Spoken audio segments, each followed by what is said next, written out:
আমরা আপনারা যারা প্রশ্ন তৈরি করার দায়িত্বে আছেন, আমি আপনাদের সুবিধার্থে একটা ভিডিও টিউটোরিয়াল বানাচ্ছি। আমরা কিভাবে স্মার্টলি কাজ করে আমাদের প্রশ্ন তৈরি করার কাজটা করতে পারি, আমার টিউটোরিয়ালের উদ্দেশ্য হচ্ছে সেটাই। তো আমরা প্রথমে জুম একাডেমির মেইলটা আমাদের ক্রোম প্রোফাইলে অ্যাড করে নিব। প্রথমে আমি ক্রোম খুলছি। আমি ক্রোমে গিয়ে জুম একাডেমির একটা প্রোফাইল অ্যাড করে নিচ্ছি। এখান থেকে এখানে অ্যাড দিয়ে সাইন ইন দিয়ে আমি এন্টার করছি। Turn on sync, yes, zoom done. তো আমার জুম একাডেমি প্রোফাইল অ্যাড হয়ে গেছে। এখান থেকে আমার প্রথম কাজ হচ্ছে দুইটা। প্রথমে আমরা একটা অ্যাডন ইনস্টল করে নিব। অ্যাডনটার নাম হচ্ছে গুগল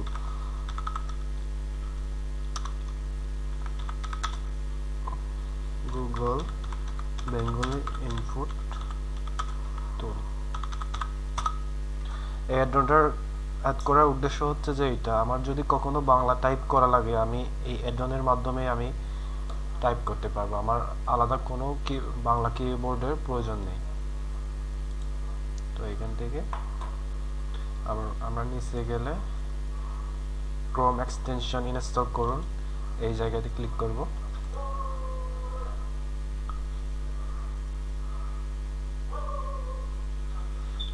যেহেতু আমি অ্যাড করতেছি, আপনাদের অ্যাড করার প্রয়োজন হবে না। জুম একাডেমি প্রোফাইলে যদি সিঙ্ক থাকে তাহলে আপনাদের এটা এমনিতেই অ্যাড হয়ে যাবে। যারা যারা চান আপনারা আপনাদের প্রোফাইলে অ্যাড করতে পারেন। তো আমি অ্যাড করলাম। এটা অ্যাড করার পর আমার এখান থেকে এক্সটেনশনে গিয়ে এটা পিন করতে হবে। পিন করলে এখানে চলে আসবে। তো এখান থেকে আমি সেটিং করে নিচ্ছি। আমরা কিবোর্ডের এক্সটেনশনে গিয়ে এখান থেকে বাংলা কিবোর্ড অ্যাড করব। এই যে বাংলা আছে, এখানে ক্লিক। তারপর আমাদের লাগবে হচ্ছে ইংলিশ। ইংলিশ অ্যাড না করলে চলবে, ইংলিশটা এমনিতে টাইপ করা যায়। তো এটা দেওয়ার পর আমরা কেটে দিচ্ছি। কেটে দিলে এখান থেকে আমরা বাংলা কিবোর্ড চালু করতে পারবো। তো আমরা সরাসরি গুগল ডক্সে চলে যাব। গুগল ডক্স,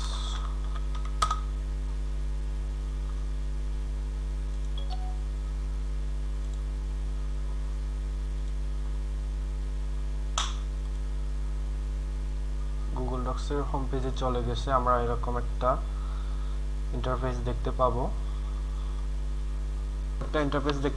এখান থেকে আমরা এখানে ফাইল একটা খুঁজে নিব। ফাইলটার নাম হচ্ছে কোয়েকশন হেডার টেমপ্লেট। এখানে আমি কোয়েকশনের যে টাইটেল বা হেডার, এটা আমি অলরেডি রেডি করে রেখেছি। এখানে গেলে আমাদের আরেকটা কাজ হচ্ছে, এখানে যদি আমাদের ফন্টটা যদি অ্যাড না থাকে তাহলে আমরা আমরা যে ফন্ট নিয়ে কাজ করব সেই ফন্টের নাম হচ্ছে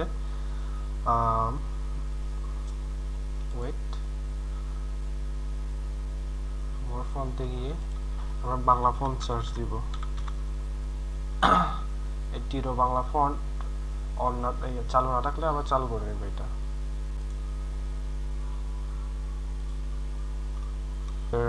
যার যার প্রশ্নের ইউনিট অনুযায়ী আমরা এই জায়গায় গিয়ে ডাবল ক্লিক করব। ডাবল ক্লিক করে আমরা ধরুন ইউনিট নার্সিং সেট করে একটা দিয়ে দিলাম, 7 ক্লোজ। তো এই জায়গায় ক্লিক করে আমরা আমাদের ইউনিট আর সেট করে নিতে পারবো। তো এখন আমাদের কাজ হচ্ছে এই ফাইলটাকে একটা কপি বানিয়ে নেওয়া। তো এই ফাইলে গিয়ে আমরা নিচে গিয়ে কপি অপশন আছে, মেক এ কপি, এই জায়গায় ক্লিক করব। এই জায়গায় ক্লিক করে আমরা আমাদের যে প্রশ্নটা রেডি করব ওই প্রশ্নের একটা নাম দিতে পারি। ধরি ইভালুয়েশন টেস্ট, ধরি 7 নম্বর টেস্ট। এটা প্রশ্ন হচ্ছে নার্সিং এর।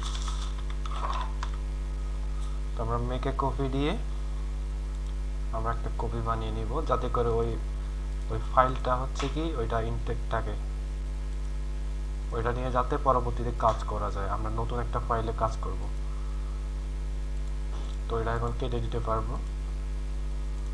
তো এই জায়গায় এসে আমাদের মনে হয় অলরেডি ফরম্যাট করা আছে। এখানে পেজ সেটআপে গিয়ে আমরা margin top bottom left right সবগুলো 1 কিংবা প্রয়োজন অনুসারে আপনারা আপনাদের প্রয়োজন অনুসারে দিতে পারবেন। আমি 1 রাখছি, ওকে দিলাম। তো আমরা প্রথমত হচ্ছে প্রশ্নগুলো পাই যে মেসেঞ্জারে কিংবা হোয়াটসঅ্যাপের মাধ্যমে। তো আমি হোয়াটসঅ্যাপটা অ্যাড করে নিচ্ছি একটু। ধরেন আমাকে প্রশ্ন দিয়ে দিচ্ছে এগুলা।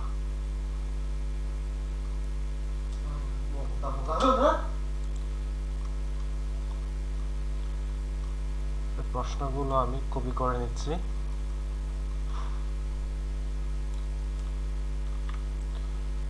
Ctrl+C কপি, ওই ফাইলে চলে গেলাম। এখানে গিয়ে আমি প্রশ্নগুলো পেস্ট করে দেব। প্রশ্নগুলো পেস্ট হয়ে গেছে। তো এভাবে আমরা সবগুলো প্রশ্ন আগে রেডি করে রাখবো। রেডি করার পর যখন সবগুলো প্রশ্ন বসানো শেষ হবে, তখন আমরা কি করব, সবগুলো প্রশ্ন ধরে একসাথে সিলেক্ট করব। সিলেক্ট করার পর এইখানে ফরম্যাটে গিয়ে ফরম্যাট অপশনে গিয়ে এখানে কলাম অপশনে যাব, কলাম থেকে 2 কলাম করে দিব। 2 কলাম করে দিলে দুদিকে হয়ে যাবে, দুই পাশে। তো আমরা আমাদের স্পেসিং কমানোর জন্য এই যে 4 লাইনের প্রশ্নটা এভাবে আমরা সিঙ্গেল একটা প্রশ্ন 2 লাইন করে দিব। আর দেখার আর উত্তর করার সুবিধার্থে আমরা এভাবে স্পেসিং বাড়িয়ে দিব।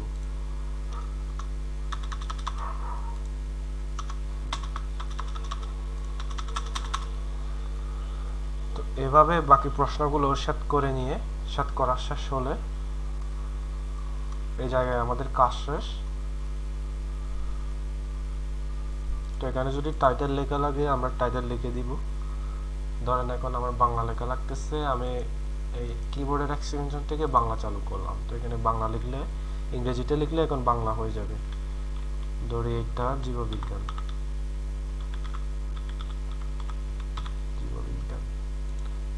এভাবে আমরা সরাসরি কোনো প্রকার বাংলা কিবোর্ড ইউজ না করে এই এক্সটেনশন ব্যবহারের মাধ্যমে আমরা বাংলা লিখতে পারি।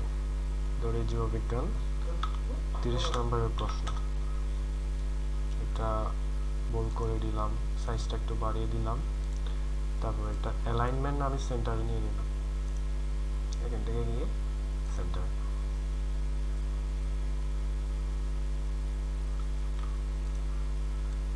এটা কলাম করা হয় নাই, এজন্য এদিকে যাচ্ছে। আমরা এটা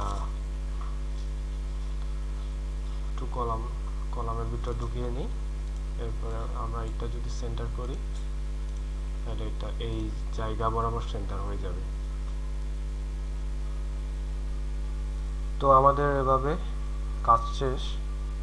আমরা চাইলে এখানে একটা স্পেসিং দিতে পারি, সেটা হচ্ছে এখানে গিয়ে ডাবল করে দিব। ডাবল বেশি লাগলে আমরা 1.5 বা 1.15 দিতে পারবো। তো এখানে আমাদের কাজ শেষ। প্রশ্ন সম্পূর্ণ রেডি হওয়ার পর আমরা ফাইলে গিয়ে ডাউনলোড করে নিব। কেউ চাইলে ডক ফরম্যাটে ডাউনলোড করতে পারবে, আমরা পিডিএফ ফরম্যাট দিয়ে দিব। তো ফাইলটা ডাউনলোড হয়ে গেছে, আমি একটু রিভিউ দেখি। গেছে। আচ্ছা, আমাদের এই জায়গায় একটা ভুল হয়ে গেছে। আমরা ফন্ট ইউজ করব হচ্ছে কি, আগে সবগুলো সিলেক্ট করে নিলাম। সিলেক্ট করার পর এখানে আমরা ফরম্যাটিংটা ক্লিয়ার করলাম। ফন্টে গিয়ে দিব তিরো বাংলা ফন্ট। ফন্ট সাইজ সবসময় 11। টাইটেল 12 থাকবে বোল্ড। এটার স্পেসিংটা চলে গেছে, স্পেসিং 1.5। তো এভাবে আমরা আমাদের প্রশ্নটা রেডি করব। এখন যদি ডাউনলোড করি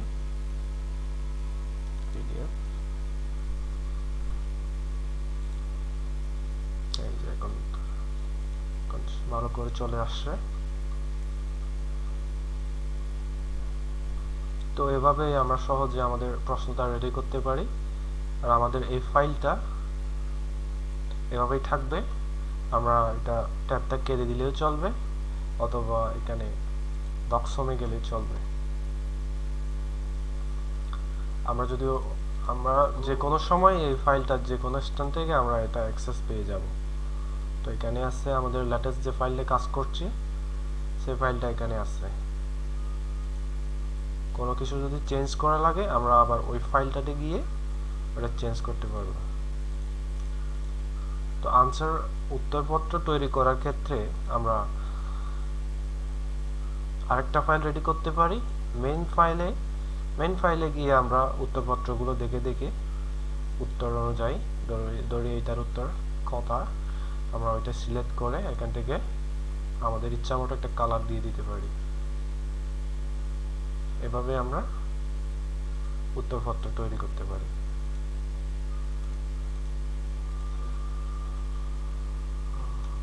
তো এই হচ্ছে আমার টিউটোরিয়াল।